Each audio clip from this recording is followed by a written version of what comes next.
Hi, I'm Shane with HorizonHobbyTrains.com. I'm here with Mike Hopkin, who is the Director of Product Development for Athearn Trains.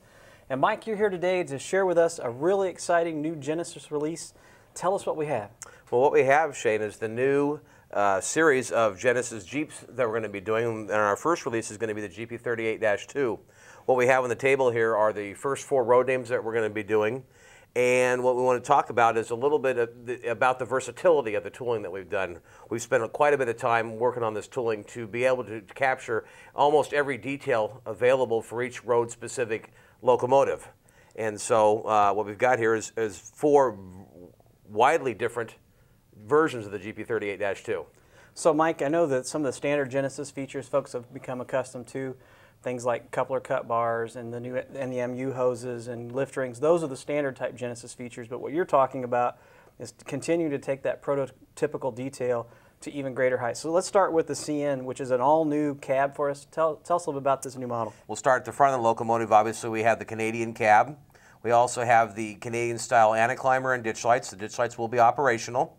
The model also includes the Canadian-style steps, which again are unique to Canada. Moving back on the locomotive, you can see that we've got the air filter covers, which again are the snow shields for Canadian. On the wide cab version towards the rear, we've got the rear brake wheel, the extra louver detail, and the chicken wire radiator grills.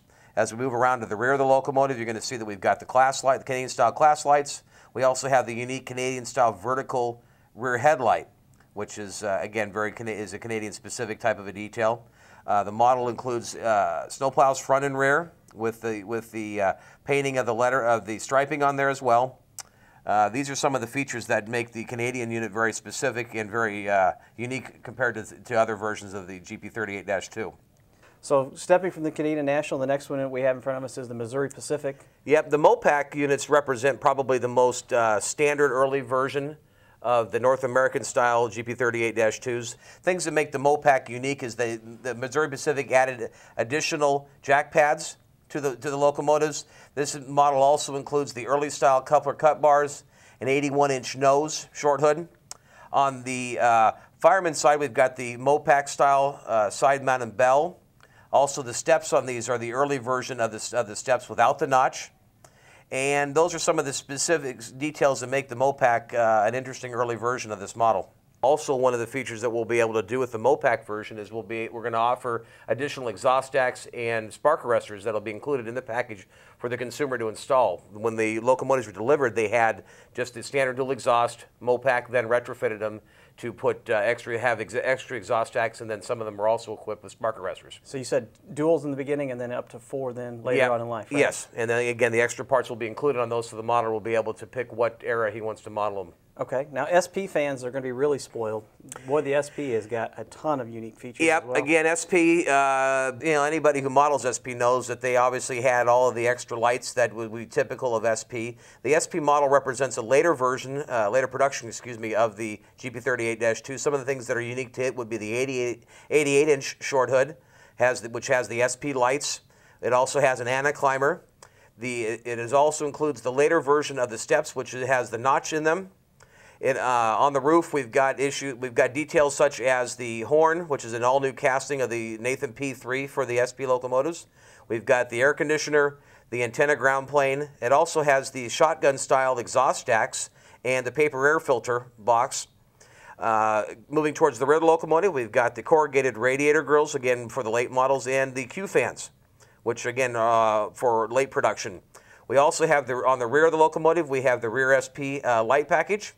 And then over on the fireman's side, we've also included the extra toolboxes that SP had added to these locomotives.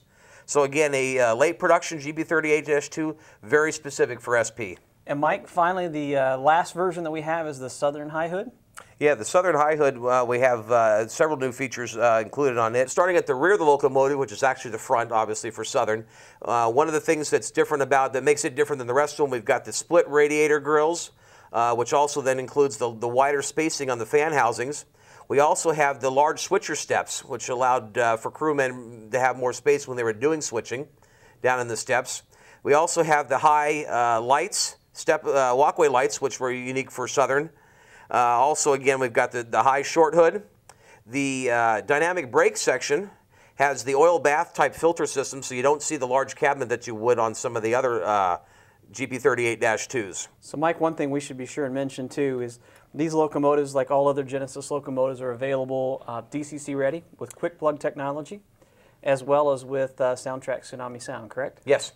This is the first in the series, and we'll have more road names coming in the future from Athearn, correct? Yep, more road names, more variety. Again, we've gone to great lengths to create something that's going to have a lot of very road-specific details. Well, of course, Mike, these are always available from HorizonHobbyTrains.com and the local hobby retailer. Mike, thanks so much for your time. We appreciate it. My pleasure. Thank you.